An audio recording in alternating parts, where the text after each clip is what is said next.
Hey guys, this is AgentMindStorm and welcome to Cubes and Contemplations.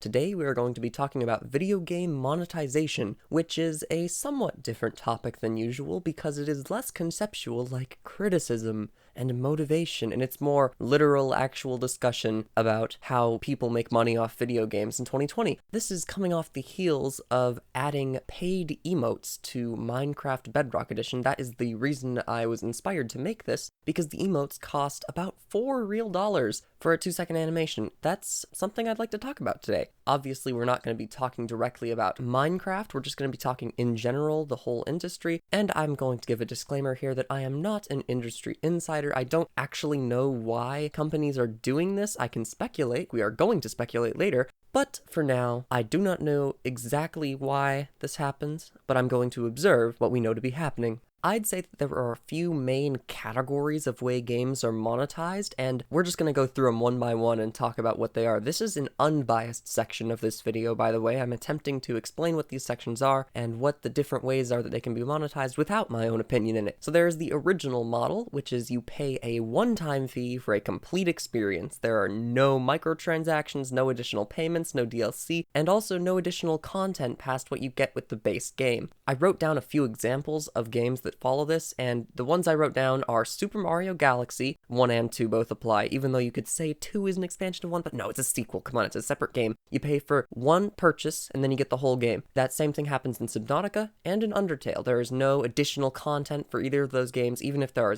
sequels, there is no additional content for the base game. Then there is base and DLC, which has become pretty popular recently. You pay a one-time fee for the base experience, usually $60, and then there's additional content available for purchase afterward. The original Skyrim has the base Skyrim, which is a complete game, but then you can buy the Dragonborn expansion, or the Hearthfire expansion, or the Dawnguard expansion. I can't believe I remembered all of those names. Zelda Breath of the Wild has the expansion pass, which has 2 expansions in it, which all add a little bit of content, not as big as the Skyrim expansions, but still DLC content that's separate from the base experience. And Half-Life 1 has separate campaigns available for purchase. You're not adding content to the base game, but you're also not buying a new game, so I just classified that as base and DLC. Then there is base and free updates, which is you pay a one-time fee for a game that will continue to receive content. There aren't microtransactions, but it still adds new content anyways. This only really works indefinitely for gigantic games that will keep selling, like Minecraft Java Edition. This is also commonly seen in indie games when the campaign meets a stretch goal and then they have to take extra development time after the game is finished to make the rest of the content.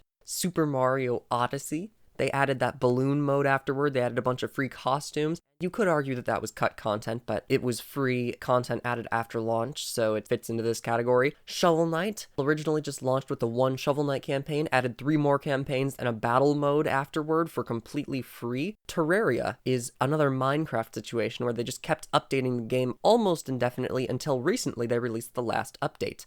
We're now moving into the categories that include microtransactions, starting with free-to-play.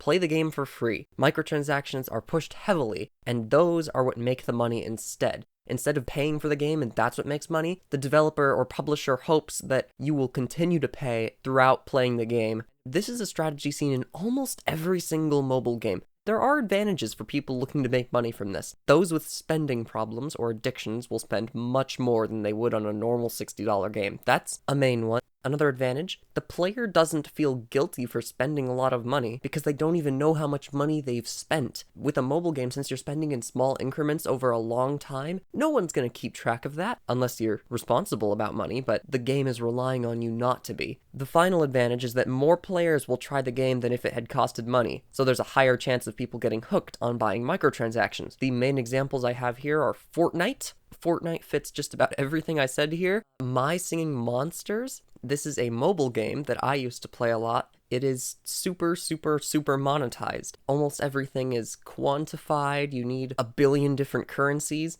And Team Fortress 2, you gotta buy the cosmetics, the hats and stuff. Now the last category is what I like to call pay forever. You pay a base price for the game, then there's DLC you can buy on top of it, and then there are still microtransactions on top of the DLC. The game could be full price and still have all of these things. That's what makes it pay forever. This is very popular for mega AAA games recently. Ubisoft EA and Activision are mainly known for this strategy. I have examples from all three of them. Assassin's Creed Odyssey had the base game and the DLC and the microtransactions. Star Wars Battlefront 2, base game and microtransactions, even though the game was paid, and Call of Duty is the same situation. That is the end of the unbiased section of this video, where I attempt to explain what the types of monetization are without hyperbole or bias or sharing my own opinion on them. And this next section will definitely not be. If you don't care to hear my opinion, you can leave now, but otherwise, let's keep going. My preferred model from that list for monetization is actually base and DLC. The experience is basically complete from the start, so you never feel like you're missing anything without buying the DLC, and then if you really like the game, you can choose to buy even more content. That's the main advantage in my eyes.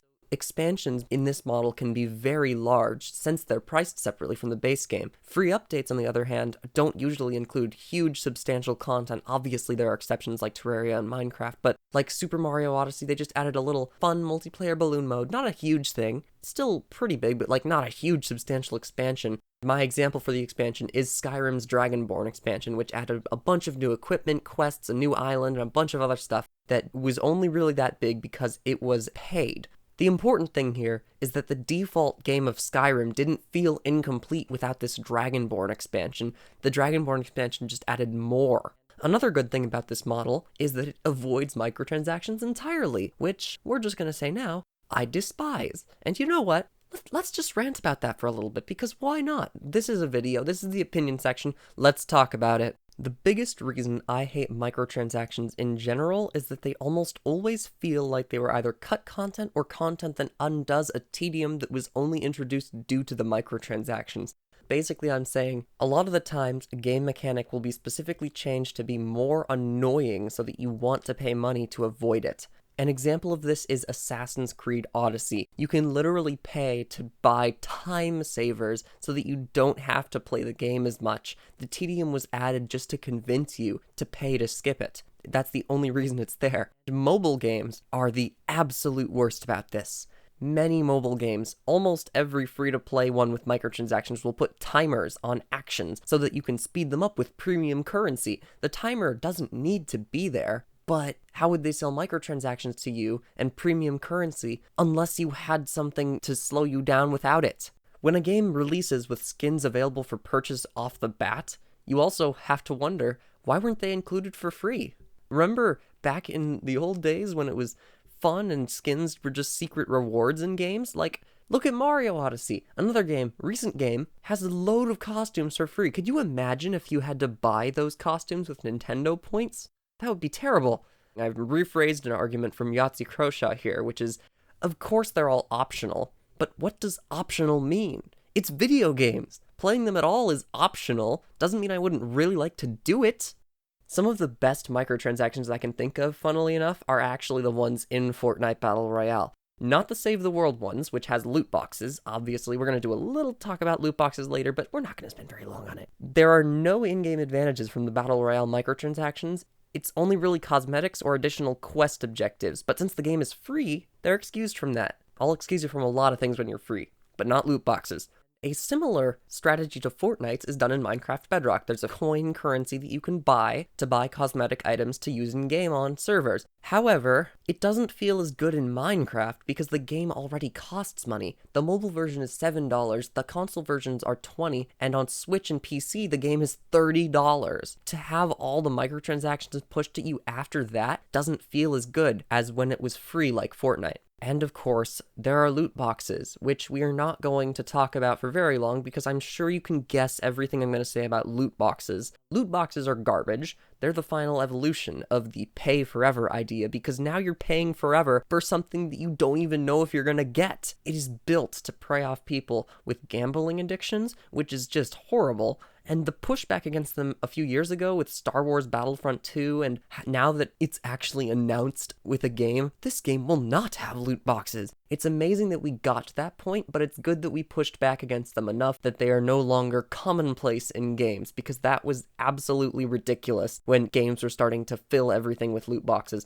And games still do it. When you can buy something and you don't know what you're buying, that is terrible. Obviously, I don't need to tell you not to do it, because if you're watching this video and you've made it this far, then you must share my opinion at least. The problem is the people who don't disagree with loot boxes, who end up spending hundreds of dollars on them. That's all I want to say about loot boxes, because I don't think I have anything productive to add to that discussion. The last thing I want to ask and then answer with my own idea is, why do we see pay-forever games recently? We've seen these huge games with gigantic campaigns and lots of DLC and microtransaction stores. I think it comes down to mega publishers like EA and Activision have gigantic teams working on these games. Their games have giant budgets like Assassin's Creed Odyssey. That world is huge. I know that's from Ubisoft, but it fits the example. It's a huge world, hugely detailed, lots of dialogue, lots of animation. Obviously, it was very costly to make. Even past making back the cost of the game, investors want to see profits increasing year over year. Pay forever is the easiest way to achieve that revenue increase. You don't need the largest sales numbers in history, because some of the people who bought the game will keep paying for it after they bought it. You only need like 1 in 1,000 of the people to keep paying, because they could pay 5 to 10 times the amount of the game if they are really hooked on the microtransactions.